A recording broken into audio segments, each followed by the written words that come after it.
I wanted to do the reverse. I wanted to have the point of view of the little kid be bigger than life. So the house was wide. The wide angles were very important, and it developed the style for it, and including the stunts. You know, we did a lot of Yeah. wide angle stuff and traveling with the camera, so it was inclusive for the audience to go on this ride. Yeah. I love that movie, and it also has a lot of heart. You know, the scene in the church where the kid comes in and the old man comes and Right. joins him. And at first, he's really afraid of him, and then he says, you know, why don't you call your son? You know, Right. I'm sure that the grandkids miss you and the presents. You Yeah. know, it's Right. just so heartwarming, Yeah. and so yeah, I love that movie. I really do. But there's parts of many other movies that I love as well. So it's hard to say, but if I had Sure. to pick one, that's the one. Great. Have you ever been have you ever been shooting one of your comedy pictures where it was so funny that you busted up laughing halfway through? I always wonder about that. How does the crew keep it together so you can get Oh, what's funny on film? oh, it's really hard. It's really hard. And if you watch on the Nutty Professor with Eddie Murphy, the stuff he would say sometimes, you know, the crew couldn't hold it together, and we Yeah. would all laugh. They put a lot of that on the end credits of the Yeah. movie because it was so silly. And then there was a situation on Wedding Crashers where we were shooting Will Ferrell, and he lives in his mom's house, and Owen Wilson comes to see the legend of Wedding Crashers, you know, him. And and I operated the camera on that movie because I really wanted to be into it, and so I was on the camera and on Will, and he at one point, just out of the blue, he goes, "Mom, meatloaf, fuck!" And I don't know why, I just lost it. And in the movie, you see the camera go like this. Is that right? I'm laughing behind the camera because I just he's such an incredible comedian. He's the funniest man on the planet, and He's the stuff he comes up with is just Yeah, crazy. yeah. I mean, I always, when I think about Will Ferrell, there was one year where he presented at the Academy Awards, and he showed up in shorts and a flip flop with his three kids. One of them carrying a blanket and a Nintendo, and he said he just got called 45 minutes. It was absolutely hilarious, out of nowhere, something Yeah. you'd never expect. He's fantastic and one of the greatest people on the planet. He's sweet. He's a family man. He's just so funny. I got to work with him on the Daddy's Home movies too, Yeah. and we just became we he has an incredible sense of humor. He can crack you up anytime. Yeah. Yeah.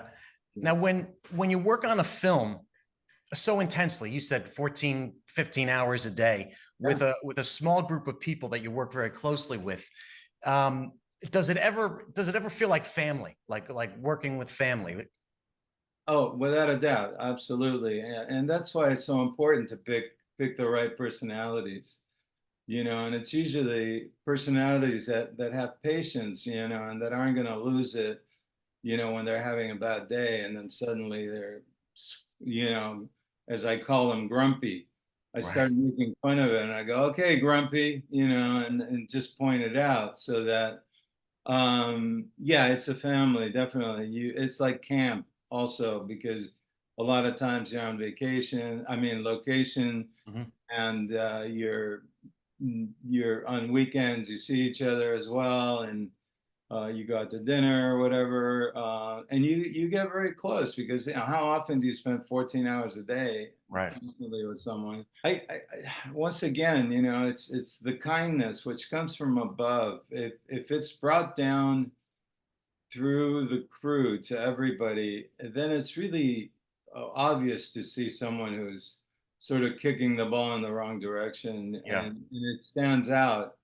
And oftentimes you just can't tolerate it. And you say, listen, if you're unhappy, if you don't want to be here, you don't need to be here. You know, Right. we want people who want to be here because we're not curing cancer here. We're making a movie. It's supposed to be fun.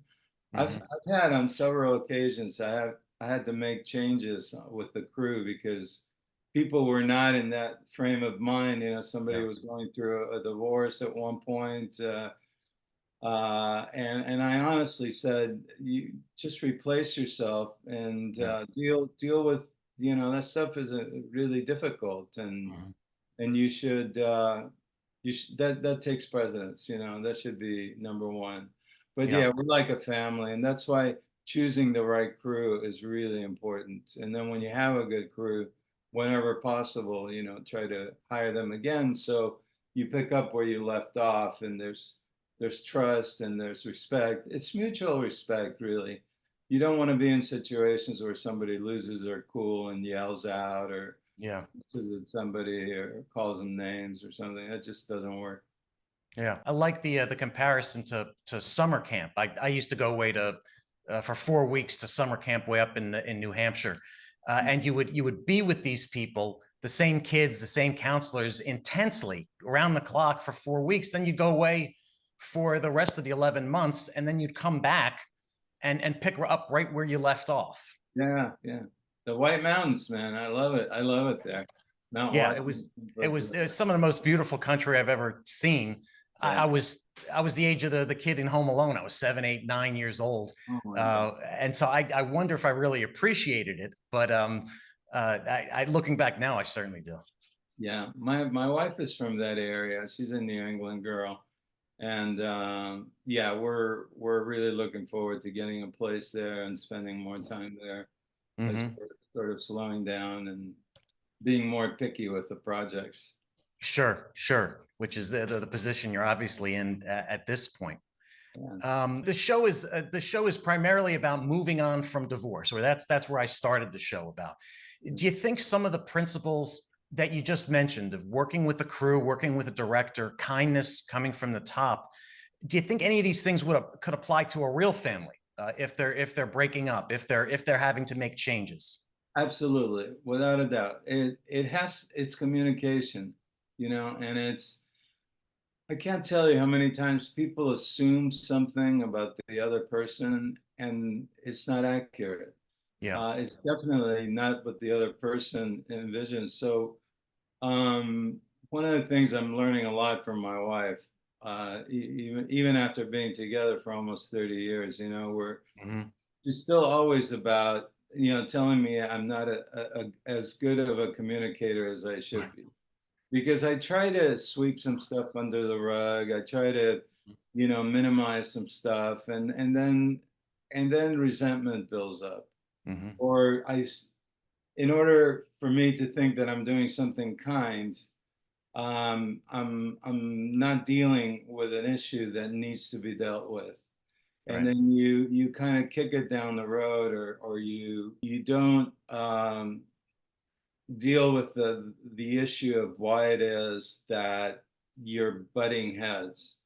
And it usually has to do with, you know, this is what I want, this is what my needs are, and the other person, the other couple, this is what my needs are, and this is what I want.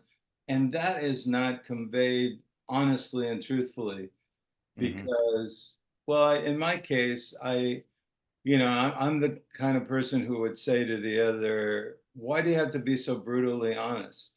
Right. And that person would say, why does honestly has to be brutal?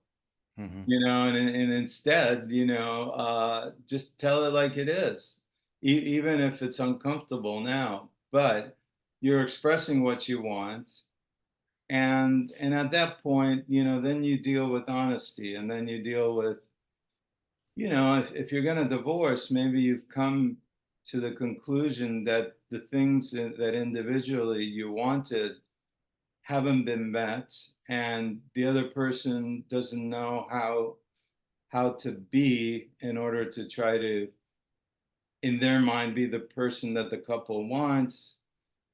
So all this can be clarified with more clear communication.